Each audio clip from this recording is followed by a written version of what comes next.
So it is being suggested that there is another possibility, another way of seeing this reality. Majority of people in the world experience this reality from a viewpoint that is very influenced by early days when they grow up, and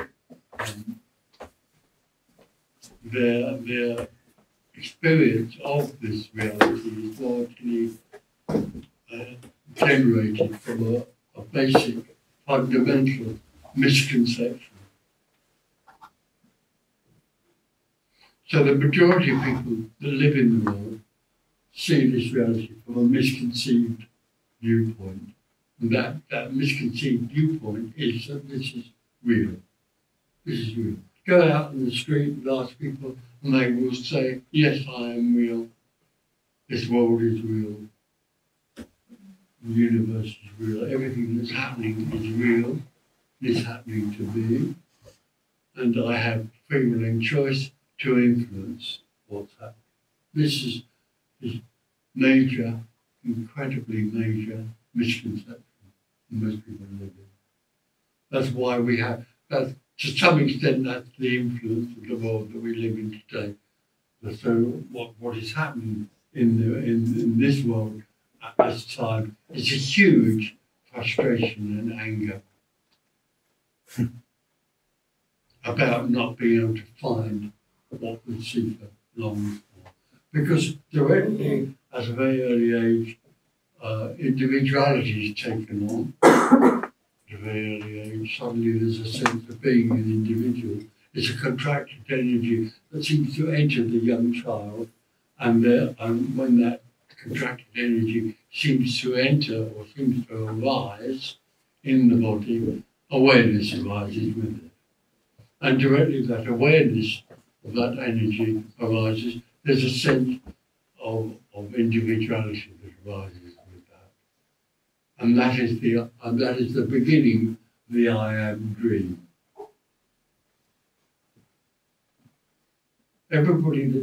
Most people that are young enter what I call the I am dream. 2, 3, 4 years old, 5 years old, maybe. And they then that sense of that I am dream is reinforced and supported by all the people that they meet, their parents and so on, who in the main live in that dream. I am real, the world is real. So they enter that and they embrace that kind of concept of the world and the reality that they live in. And they grow up in that. And the dilemma that arises is that feeling I am real and the world is real brings with it a sense of separation. Because suddenly they are an individual and everything else that's happening outside of that individuality is happening to them. So when the I am dream, when the dreamer sees a tree, the tree is happening to the individual.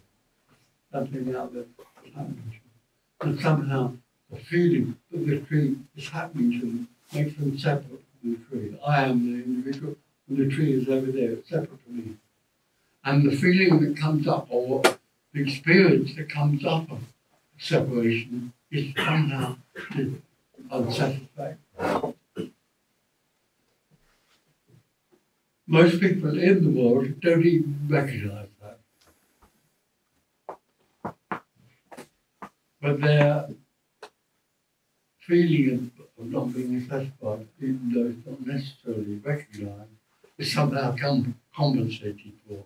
So what you're watching in the world are people compensating for a sense of loss. I'll do that, I'll do that, I'll do that, I'll do that, I'll do that. It satisfies, something satisfies them for a short while. and then it goes away again. Because of course the other thing that's happening in that reality is that people live in a subject-object world reality. It's an artificial, misconceived reality, but it's a subject-object reality. I'm the subject and everything else is the object. So when some people feel that this is not satisfying, they need to find an answer. The problem arises, they look for the answer in another object. Great wealth, another lover, lots of love. I quite like the idea of having lots of love. Or they look deeply at things that they call awakening, enlightenment, the kingdom of heaven. In the Buddhist research or in the Buddhist world, enlightenment. So they then objectify having great wealth, lots of lovers, love, or enlightenment, or the kingdom of heaven, or whatever it is. There's a list of things. But it is an object that can be obtained for the individual. I will obtain this object. And the irony of that is that effort to obtain that object, to obtain permanent satisfaction or fulfillment, is absolutely, wonderfully and completely futile. It's utterly futile. Hence you see the world today that is frustrated that it can't find fulfillment. So it goes to war, it goes to this, it goes to that.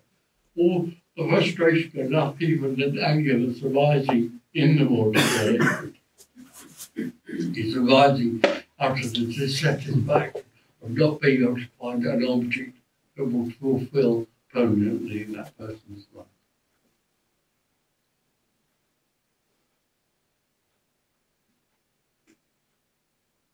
Nothing will fulfill it.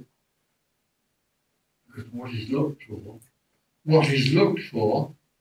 what is sought, already is. It's all there. All there is nothing apparently happening. In this room, all there is nothing apparently happening. Sitting on a seat is nothing apparently happening. Hearing this voice is nothing apparently happening. Hearing any voice is nothing apparently happening. It's already, the beloved is all there is. There isn't anything else but that. That's all there is. The attempt to find the object is the beloved. Tiny movements of the body is the beloved. What is longed for can never be escaped because it's all there is already. It's all there is and isn't. So there's nothing to look for. How can there be anything to look for if it already is? So we can talk together, and it's possible that some ideas that people have would meet this sort of radical view, and those ideas might wobble a bit here and there, or fall away. But basically, this whole communication is a vehicle for something else energetic, which can't be spoken of and can't be described.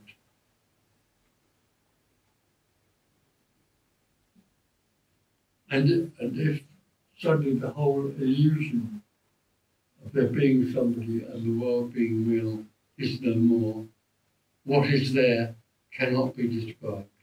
It's impossible to describe. There is simply what is.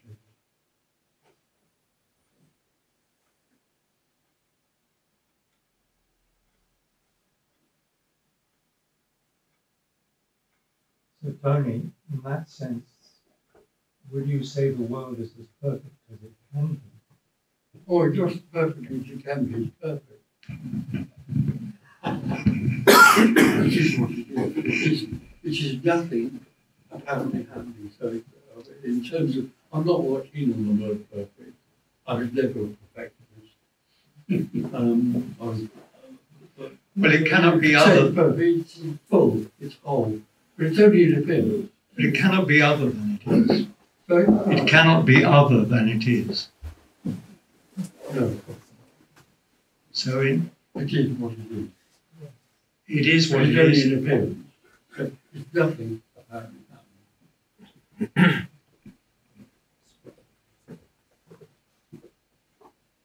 But when we use words to describe it, Well, what do you mean describe it? You can't describe this in words. well, that's what we're trying to do. Oh no, you are.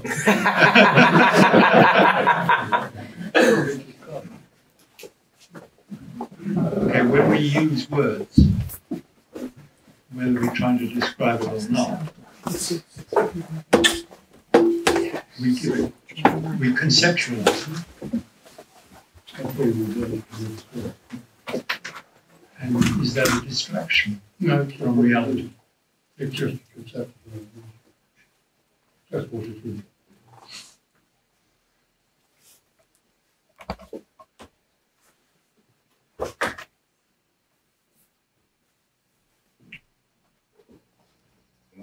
Okay.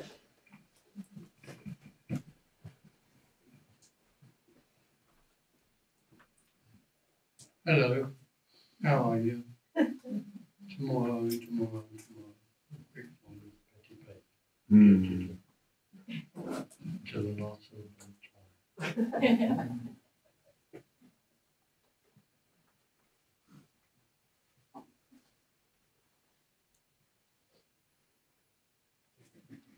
It's amazing that you pick up a newspaper and it's filled with the activity of trying to look for something, for a solution. I suppose it's amazing. To me, it's pretty obvious.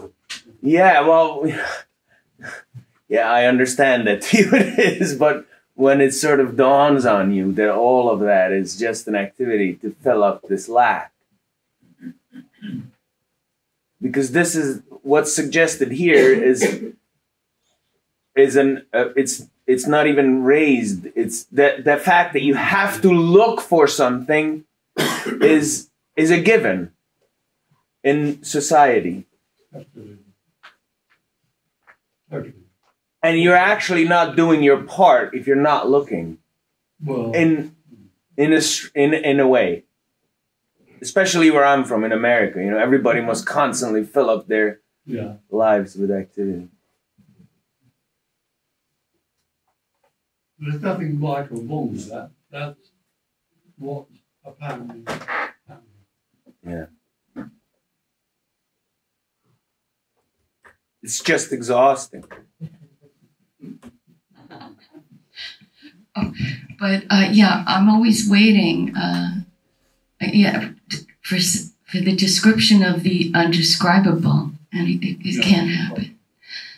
It's like to get to the one-time glimpse where nobody was there, you know, and it just went. Always looking for that. It's the search, the seeking, yeah. You'll never find it. I'll never find it. Because it already is. How can you find something that already is? Very frustrating for me.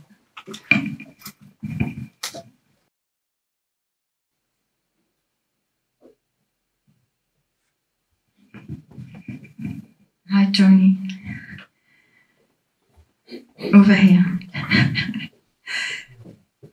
So the picture that comes up, it's like a road sign, a signpost that seems to be pointing over there, where the signpost is it. Just wanted to share that. Like that, I like that.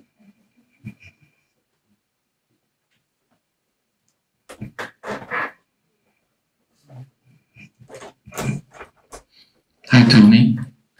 I'm here. So it hides in being everything. Well, yeah. If you wanted to play hide and seek, the most effective way of playing hide and seek is the vehicle.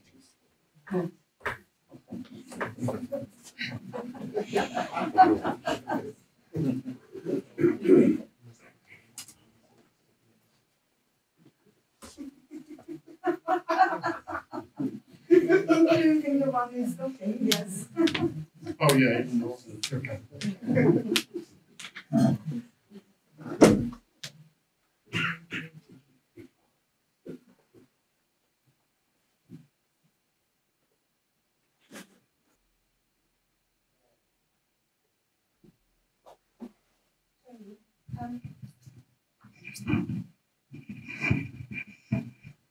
I was wondering if you could say something about physical pain. Are you going to say that's unconditional love? So unconditional love is just another term for nothing is everything. Something called unconditional love that floats around. In my terms, unconditional love is nothing and everything. No, So that, another that way of yeah. like the beloved, unconditional love. So that includes physical pain, which is physical pain. Happening. And all the time there is an individual, the physical pain is happening to me, it's my physical pain. The individual takes ownership of everything. Everything is mine. The sky, the universe is my universe, and physical pain is my pain. When there is no one, when there apparently is no one, the physical pain is just physical pain, it isn't anybody's. So is it more intense for the person who identifies with it because of time and memory? Is it more intense? No, it's more intense when there's no one. Oh, really? Oh. Because there's nothing in the way. There's no, this is mine, what shall I do about it? It just is, there's nothing in the way, it's uncluttered, so it's just bang. Generally, life is totally full on, which is actually what it is. When there's an individual, the individual starts calibrating it or working it out or whatever. And that's like a sort of a fog of it that's there.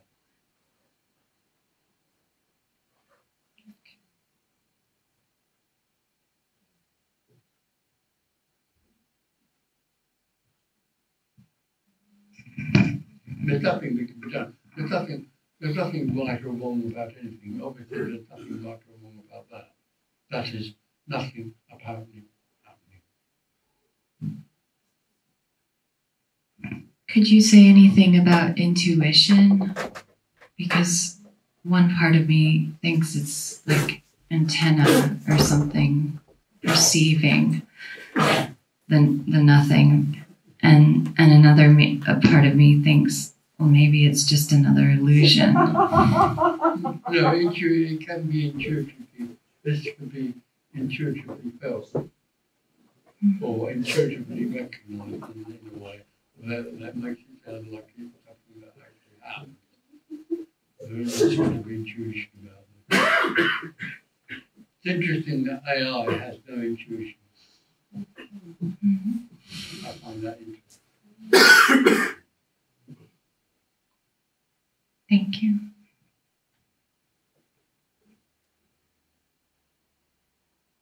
Tony?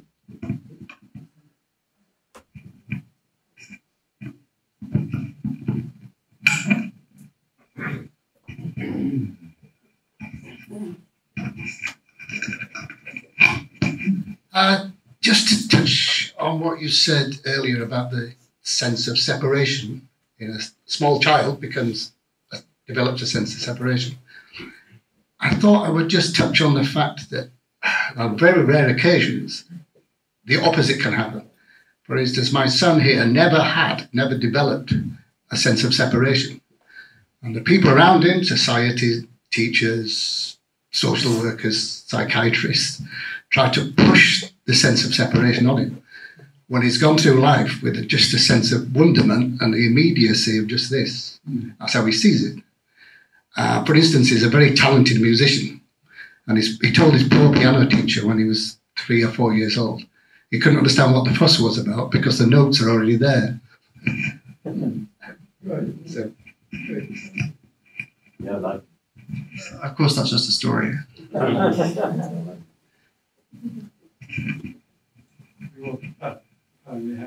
just a story.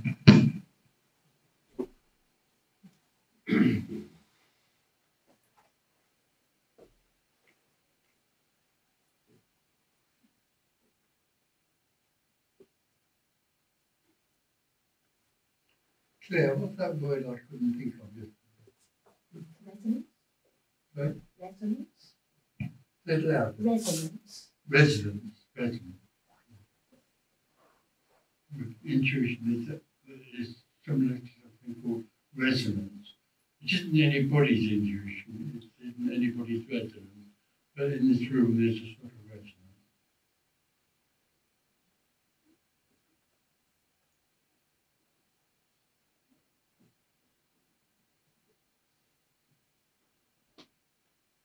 Can you expand on that, please? Right? Can you expand on that? Well, it's difficult to explain it because it's not about anything protected.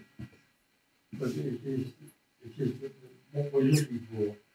There can be a resonance about that, but it isn't everybody that has that resonance, it's just a resonance. Or I can really say what more is there to say about it? It's a sense, like an echo. I suppose I think of resonance as like a sense of vibration, like a. Well, if you want, but it's not anybody. Is it a Nobody collective? has resonance, there is resonance. Okay.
Would you say that resonance is only apparent? Well, there isn't anything that isn't only apparent, because all there is nothing, not nothing, nothing apparently happening. So there is nothing that is real. There is only whatever arises or seems to arise is apparent. Yes. Only. Yeah, I think Because it's it's an appearance of nothing. Yes. I didn't mean to make it like it's less because it's only apparent. Oh. It's nothing and everything, the same as everything else. It's not real. There isn't a real resonance. No. It's a real thing. Oh, no, it's again. Did it again. Sorry.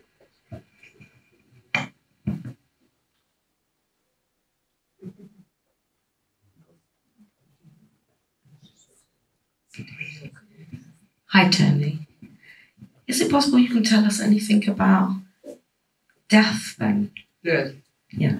Well, the only thing I can say about death is that there's nobody alive, so nobody dies. So what happens at the That's end? what I want to think about, really. Go on with. So we don't die. So we don't have this Well, death. the body seems to die. Yeah. Yeah. Because there is no one, there isn't anyone that's alive. In this room right now, there's nobody that's alive, but there might be people that dream they have a life. That's the I am dream. I am alive. So there is nobody in this room that's alive, and therefore there's nobody in this room that can die. So my second question was going to be reincarnation. Reincarnation. Oh. Well, if you want, well, that's a joke.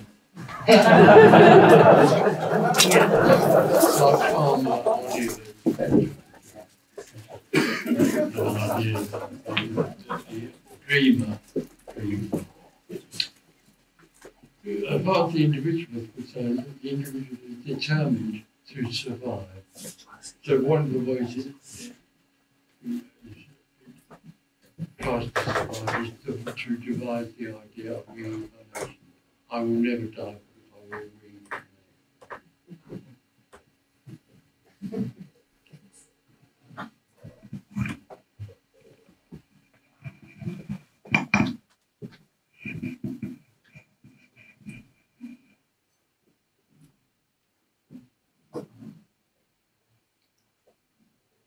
Tony, we could call the beloved intelligence. No, you couldn't. You can't if you want to. So if I say, Intelligence is something that arises in the whole. It's not a particular aspect of one thing. All there is what seems to happen, appears to happen, including intelligence. so is this intelligence trying to, not trying, I'm just using words, is it trying to create something to know itself? But Partly. It does all sorts of things, intelligence, but that's what it is, yeah, activities. but I think that's the most amazing thing. What's amazing? What's amazing? It's intelligent. For the seeker, it's intelligent to see. I can't say anything amazing about that. No, for the individual to realize this, it's kind of a freedom, The isn't it? individual to realize what? That it's looking at itself, or Well, the individual can only see. see. So it will go on looking at itself or looking at other things and trying to find an answer. And it uses intelligence to do that. I can't see anything amazing about that. It's obvious. So this flower that's next to you, that's what intelligence. Sorry? The flower, It doesn't have intelligence. it is It's intelligence. just a flower flowering. Yeah, but there's something that's making it flower. Take No, the no, perfume. no, no, no. Well, I see what you're getting at. No, there isn't any intelligence that's running all this. This is what's apparently happening. There isn't something out there that's driving the wheel or working out how to make a flower or a wall. It just is what is apparently Would we call and it? within that happening, intelligence arises. So is there some? Intelligence doesn't drive this. Nothing drives this. This is not happening. It's not real. You know, the whole idea that there's something that's driving this is based on the idea or belief that there's such a thing as time and space. So the brain creates time and space. Well, it might do, but that doesn't make it real. It's just another part of the I am dream.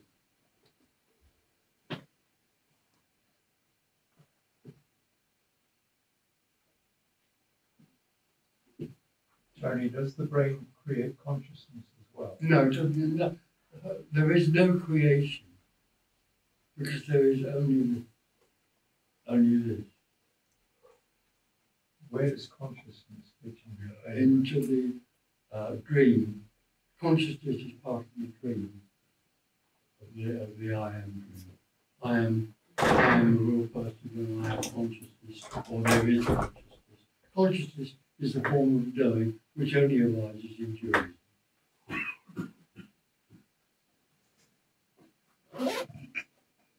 But consciousness is present. If you believe that, that's fine. That's what You're not conscious? Of course not. I'm not anything. There is no I. All of it is what is. But you operate as though you are conscious. Oh, you might think that. Well, when I don't. You talk. Yeah, it looks as though I do, but there isn't anybody here doing that. It's what's apparently. So what I'm looking at. You aren't consciously acting. You didn't consciously walk in here and come and sit down. It's what apparently happened. In your dream of being an individual, it's very likely that you think that you have a free will and choice to walk into the room and sit down. That's your determination. That's a dream. Well, nobody walked into this room and sat down. It's what apparently happened. No, something was aware of. In the dream, there is something that is aware of what's happening. That is duality. So consciousness itself is duality. Oh, well, it's not duality, it's a symptom of duality. A symptom of duality. It's knowing. So when we go for the knower to know, it needs something to know. So one, the knower, two, the known. Dualism. One, the person standing in the hall. Two, the person thinking they can walk in and sit down. That's dualism. It's a dream. I find it hard to conceive how you can operate without being aware. Well, of course you would, because you're in the dream. It's not hard, it's impossible for you to imagine that all there is nothing happening. As far as you're concerned, it's absolutely obvious that everything is consciously driven by a dream. Or awareness. That's the dream you're in. I am a real person choosing to walk into the room. I'm aware of walking into the room. I'm aware of sitting on a seat, holding the microphone, talking to Tony Parsons, who is another person that's over there, a real person that's aware of talking to me. That's all we're doing. So from where you sit, I don't sit. but you use the term you and I. I use it as shorthand. That doesn't mean there's a you here. No, that's a little confusing, but well, it's convenient. Yeah, exactly. There's a body.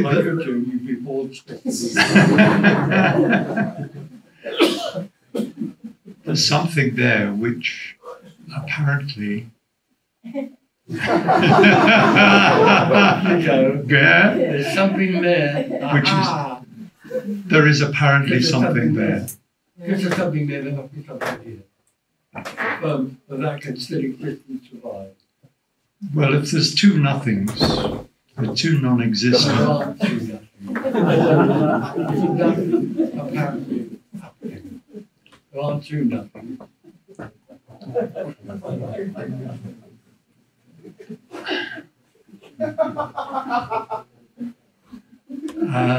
If there were two nothings, I suspect my nothing would be a far better nothing.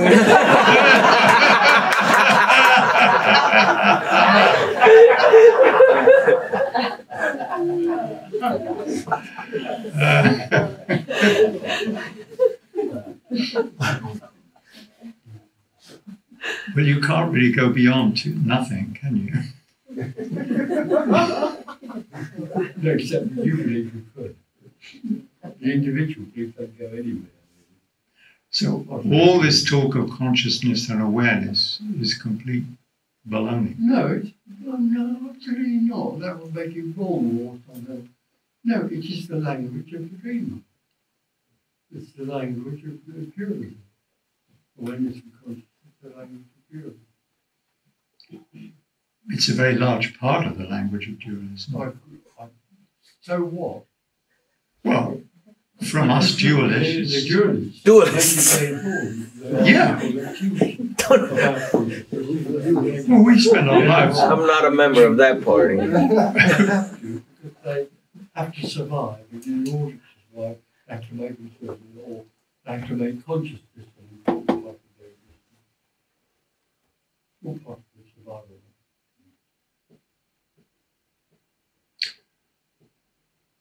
And when we go to sleep at night, this all we dissolve into non-dualism.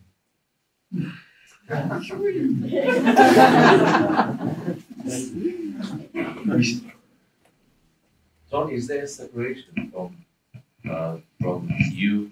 Sorry? Is there a separation at this moment as you sit here?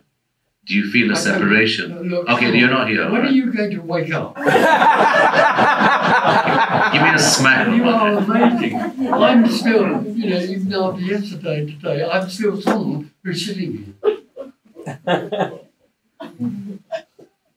Oh, all right. Am I separate from this person? Dream. So there's. If you are an individual and instruct me, I suspect you believe you are an individual, then you feel your experience to be separate from not everything. So there is no distance between anything. All there is nothing apparently happening. How can you be different? Really, you're in the natural reality, all of it is nothing apparently happening. This is nothing apparently happening. How can there be a difference? That's beautiful. It's beautiful. Oh, wonderful.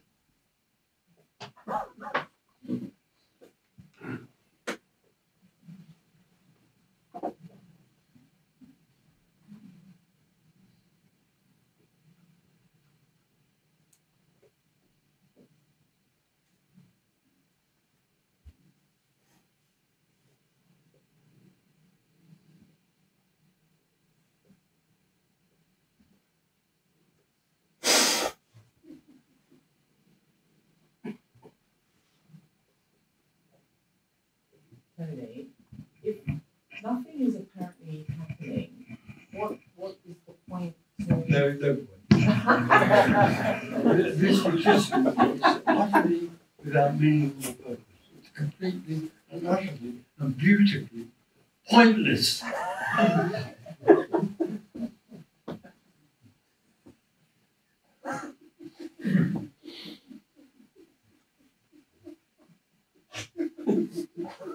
But the Indian understand. He wants there to be a point, he wants there to be a meaning, he wants a purpose, because he wants to survive. And he's going to survive if there's a purpose that he can fulfill one day next year or next week. He wants to move on to the purpose. That's how he survives. The me can't bear the idea that all of this is meaningless and purposeless. Because it then means you can't survive. Yes. So how do we know it's actually happening? Nobody knows anything. There is nothing to know. So this may not be happening at all. It's not happening in the way that can be known. It's apparently happening. It's nothing apparently. How do we know it's apparently happening? It can't be known. It can't be known. It can't be known.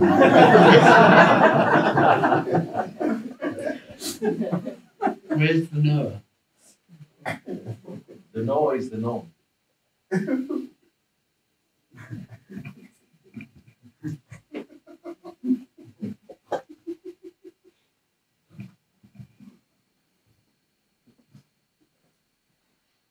So all there is nothing apparently happening. You're gonna I have nothing else. Okay, I could get up and go away. Absolutely. Okay. Yeah. Have you paid? I remain.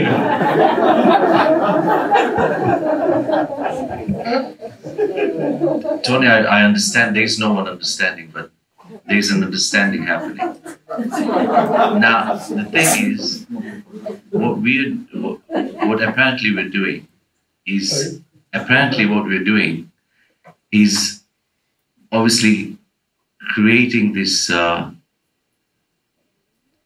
separation to the newer generation. That's nobody is creating anything. Apparently, separation seems to arise. so this young child who's growing, right? It's obviously there's a separation happening. The child is whole. It's whole. The child is whole. Oh. Whole. Yeah. That's a fact, isn't it? No, it's apparent. It's apparent. Only it's apparent. Right. So apparently the child is whole, and then it contracts. Well, contraction happens. So then outer contraction appears apparently seems to arise separation. yes. So apparently this contraction is happening, but it's happening with the help of the society that's around it. Well, that also is part of it. And if society does change, then we'd have a different world. Oh, what are you going to do now about that? Are you going to start a new society? People have tried it. It doesn't seem to be working at all. No, but people can destroy it, and people can change, can make it better.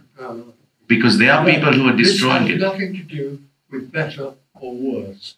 Better or worse only arises in the dream. In the second dream. There's no better or worse. All there is nothing happening.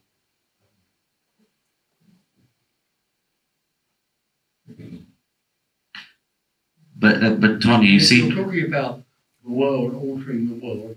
There are, I think, 80 people in this room, and there aren't that many more that would be interested in going and sit in this room. Yeah, but this could be a There are billions of people. But if you want to try and change them all, you'd have to get them all into this room.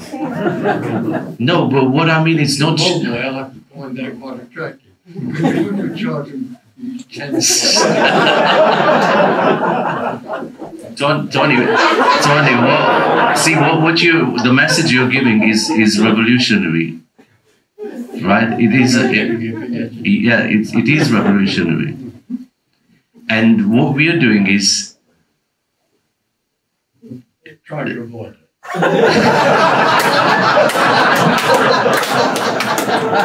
Exactly, yes.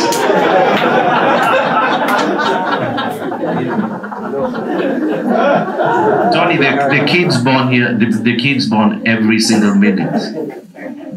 Apparently they're whole. They're not separate. We are making them separated. Apparently. Sweetheart. You're such a sweetheart. I love your passion for the untruth. We are like all there is nothing apparently happening, and a child that you call whole who then becomes separate is what is apparently happening. There isn't anybody doing it. What? So we can apparently change it. Apparently it can be changed. Not changed, but it can be.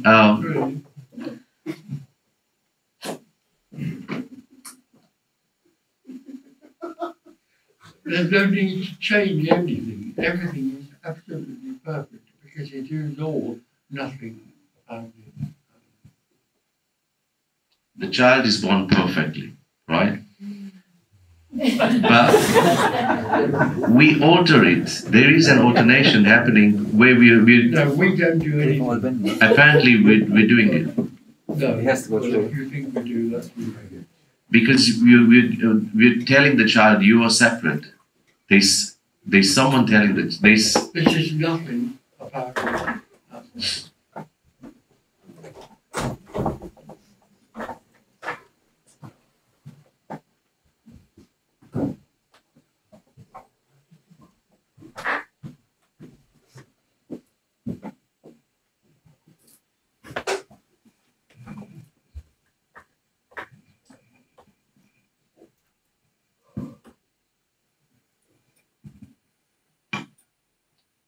I feel like in this room, like we were talking about a point, having a point, life having point or a meaning. Oh, meaning. Yeah, I feel like it's that point is taken away towards which I can move.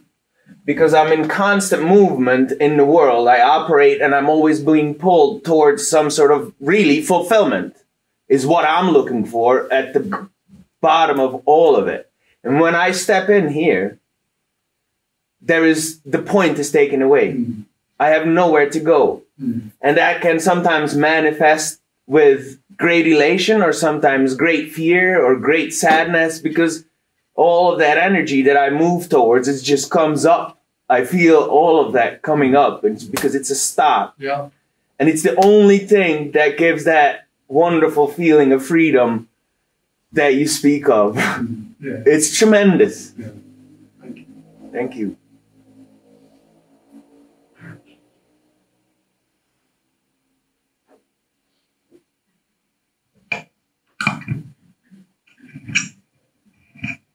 Is this okay for? Can you hear me like that? Yeah. So, the ocean of nothingness, that appears to be a surface of the ocean. Sometimes it's smooth, sometimes there's a storm.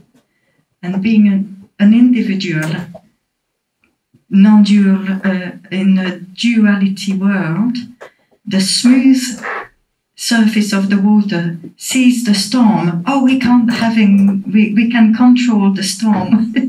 It's all water, it's all nothing, it's all ocean. That's your vision.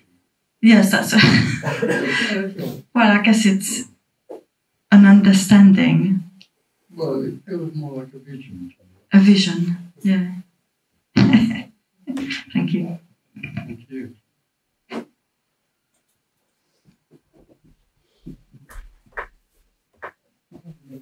Tony, ask you about emotion. One experiences emotion. Is that part of the dream? No, emotions are emotions. All the time there's somebody in the dream of individuality, and they take ownership of the emotion, make it their own, and usually try to do something about it or just enjoy it as something they have themselves. When there is no one, when the whole sense of separation of being an individual is not there, then emotion is just emotion. There is no emotion, it's just emotion. So emotion without attachment. You don't want to. Without attachment? Oh, of course, there is no attachment in the natural reality. There's nothing to be attached to anything. All there is nothing apparently happening. So there aren't any things, there are no somethings in the natural reality. There is just the natural reality.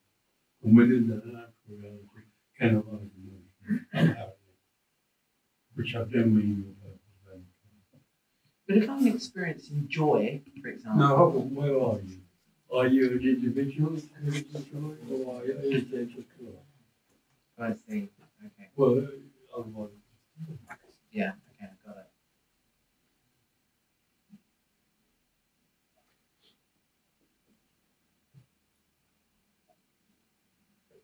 If you are experiencing joy, then it's once removed.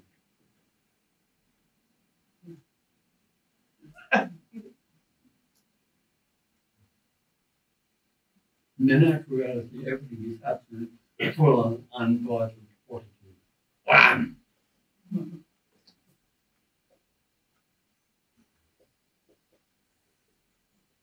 But of course, only in a singular immediacy.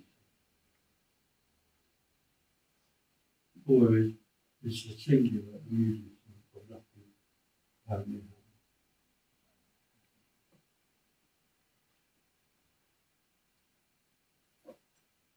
During laughter, when laughter's happening, you're watching Monty Python. I mean, there's no I. The I comes along after as a story. It's just nothing in the natural reality, what I call the natural. It's just joy. It's just fun.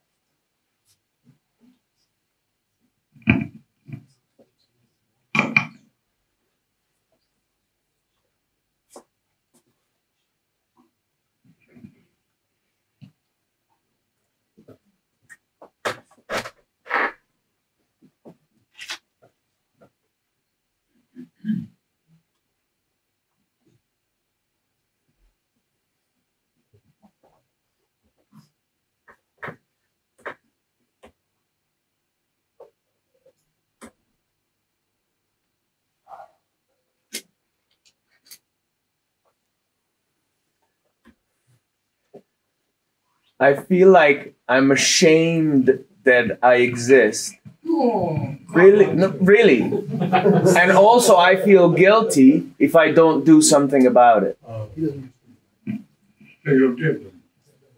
You're driven. Yes. But I feel like that's the entirety of that separate, apparent separate energy that is driven to move on. Totally. Rejecting this.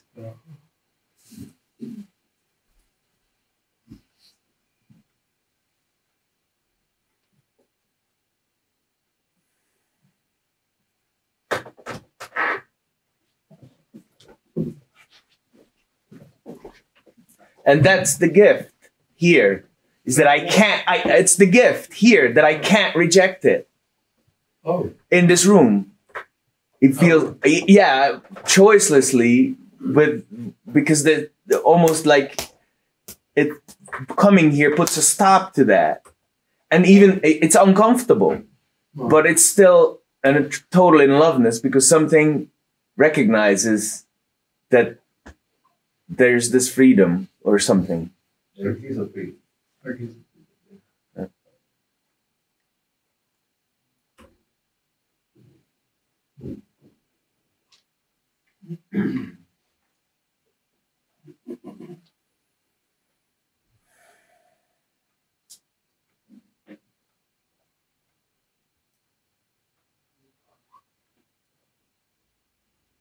It's amazing.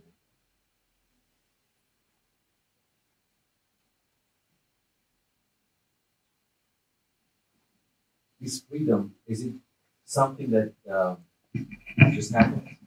There is only freedom. There is only. There is. So everything that's happening here is meant to happen. No. God, no. Nothing's happening. Okay, nothing's happening. All there is freedom. But in the dream world, in the individual reality, it would seem that there are things that are meant to happen. Because in the dream world, in the individual world, there is a purpose and a meaning, therefore it's meant to happen. Would you call this like having a center? Like having a center. When you have a center, then everything revolves around you. Yeah. And if you come off the center, then it's just whole. Would that mean something?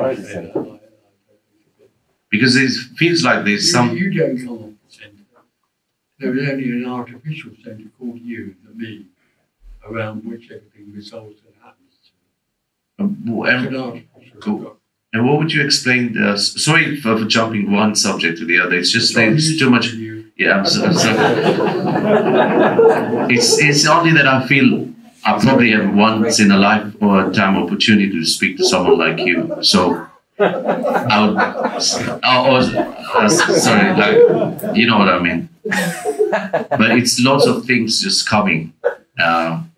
Obviously, it's not in my control, as you would say. You don't have any. Exactly. So please bear with me, but I have most respect.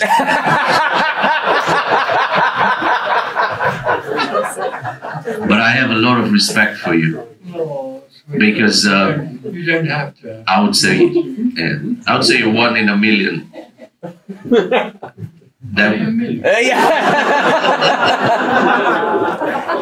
One and no one, right?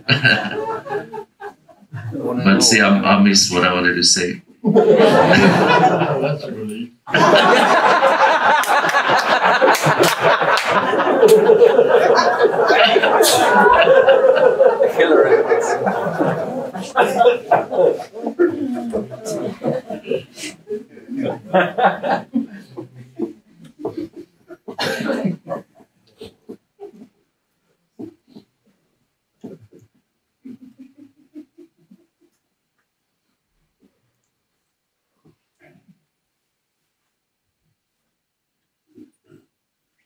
Tony, this feeling of in and out, where you feel whole, or there's a feeling of wholeness. I'm sorry, I'm not with you. What?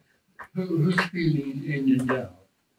There's a feeling where you feel whole at times. Your experience now, or what? Yeah, but I wouldn't call it an experience. There is no experience. There's just everything happening. And then there's an experience. This feeling of, which I would call whole and personal. Does it make sense? I think you're making that up. Yeah. As I go on.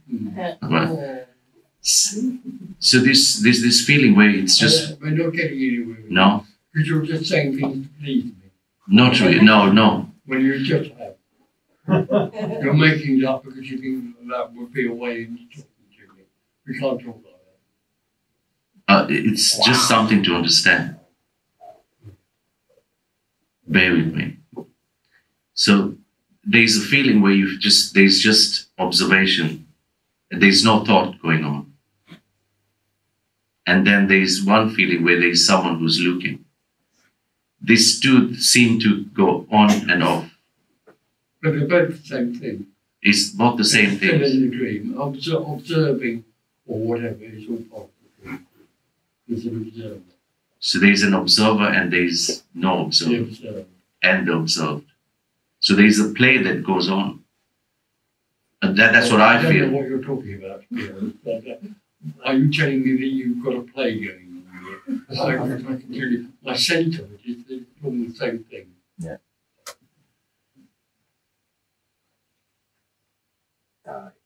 It sounds like you're talking about being and being. Being and being. In and out. Yes, personal and not personal. So, yes, absence and presence. There's a feeling that it gets quite special from yesterday. There's a feeling where it's like there, and then obviously you wake up in the morning and you back into personal.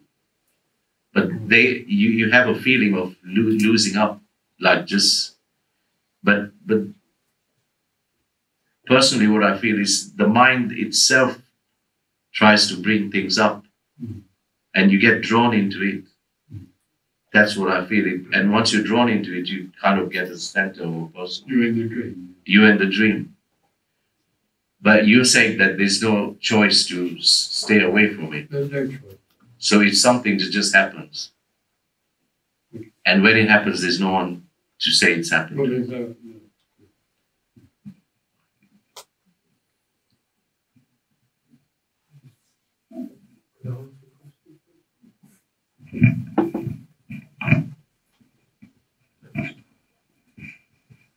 Hi.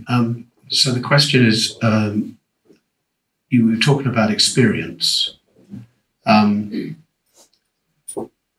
Joy was mentioned, and that over here there was joy. There can be the experience of joy, which happens in the dream. Yeah. So what I'm getting to is that there's joy, and then there's a reflection of that, a personal reflection of that in a dualistic sense. Well, hold on a minute. I think I'd just like to be clear where we are here. So we're in non-dualism. There's nothing being everything. That's where we're at the beginning of the question. Makes sense. Well, all there is nothing. All there is nothing. Yeah. So from that perspective, can joy occur?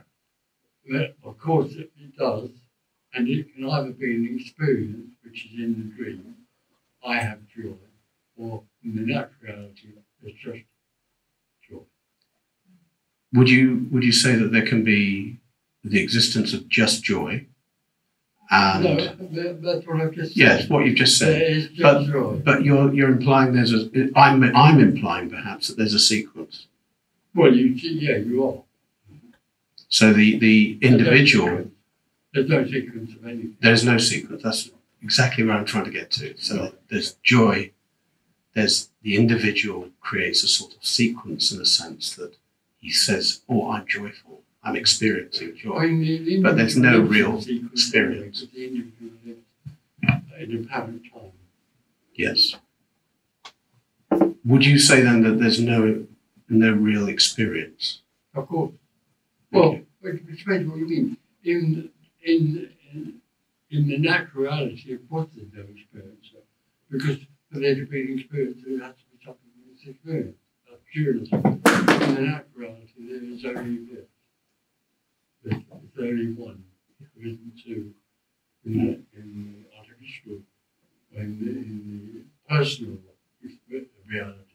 There is an experience and what's experience. There is an experiencer and an experience. Simple. Very simple. Yeah. And the experiencer and the experience are both one. Not for the experience. But for you, experiencer and the experience are one. There's not, yeah. There is only what is happening. Yeah, so my point was there's no experience. There's just what's happening. You're going to one side only. Yeah. I don't understand even what the question is. I guess I don't either. Reality, there just is joy. Yes. In the artificial reality, there is the experience, somebody experiencing another something called joy. Two. One experiencer, and the other experiencer. I mean, sometimes we talk about passion as well. Sometimes I just. Well, neither do I, Tony. It's really difficult. Sorry. I'm just trying to ask: is experience real? But I think we've covered that. No, it's not real. No, there's no experience as such. There's just what's happening.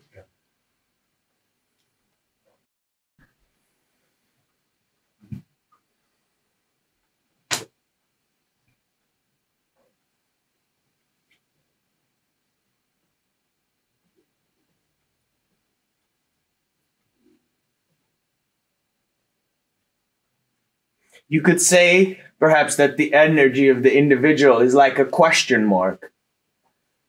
You know, it sometimes can not have a specific question, but it still is there waiting to know or something. I want to know. Yeah. That's the dilemma.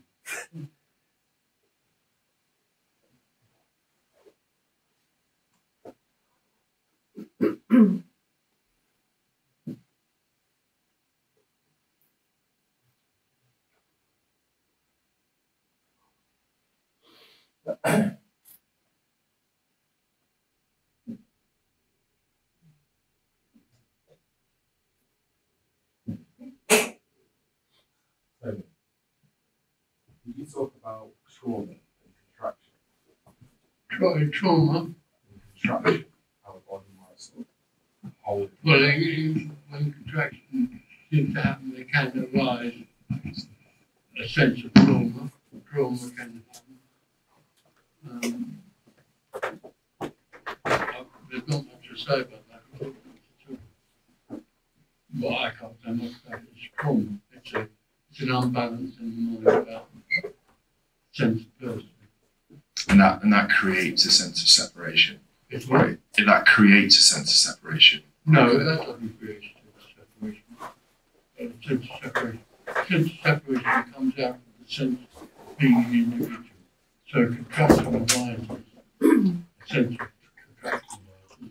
Awareness arises of the contraction. And it seems to converge into a sense of being an individual. And all of that chemistry brings about a sense of separation. Out of that can also. Yeah. Like a cycle. Pardon? Like a cycle, cycling. Okay. Yeah.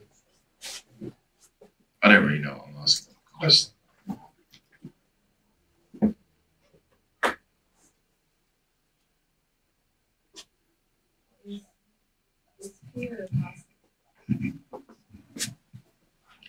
Is fear a possibility? Can fear happen from the nowhere of no subjectivity? Yeah, fear just survives. I only ask because it would seem if the self is already obliterated, it might not. I only ask because it would seem, from my perspective, that if the self is already obliterated, in the worst case scenario of the separate self, fear seems inconceivable on the other side. Inconceivable on the other side. Like it's impossible for me to conceive it All the time coming from from someone and they live in a world of separation, then there can be an experience of fear which they will take ownership of. But in the natural reality, there can also be fear. Okay. But just fear arising.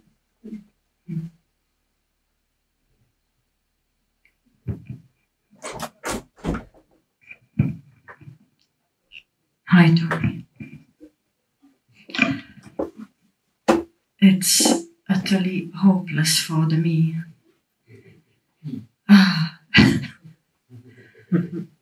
It's just utterly hopeless.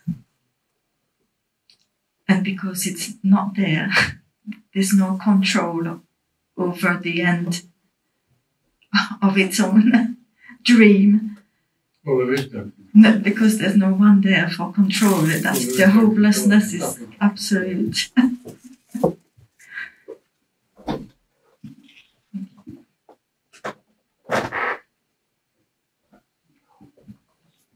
Their control, but there is coffee.